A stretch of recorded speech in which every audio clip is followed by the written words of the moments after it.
2 माह मौसम गर्मा की तातीलात के बाद सिंध भर के सरकारी और निजी स्कूल खुल गए हैं। नौ तालीमी साल शुरू तो हो गया है, ताहम पहले रोज ही तलबा और तालिबात किताबों से महरूम। ज़िला दादू में 9 तालीमी साल के दरसी कुतुब ना पहुंच सके हैं।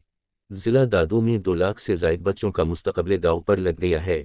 डीईओ प्राइमरी अनवर अली ने बताया है कि दरसी कुतुब आज बच जाएंगी। हमारे तमाम तल्लका अफसरान सिंध टेकसट वक्फ बोर्ड मौजूद हैं। ये सिंध भर का मसला है। हैदराबाद डिवीज़न के तमाम अजला को कुतुब नहीं मिले हैं।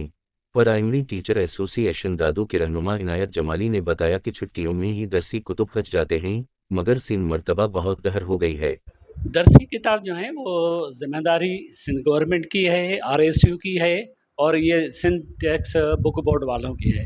ये पहले तो 15 दिन 20 दिन पहले आ जाया करते थे, वेकेशन में वो तकसीम हो जाते थे ताकि बच्चों तक वो किताब पहुंच सके और उनकी तालीम जारी रह सके। लेकिन इस दफ़ा ये हुआ है कि अभी तक ये किताब आई नहीं है हमारे ज़िले में, और सुना है कि ये 1 हफ़्ते तक आ जाएंगे।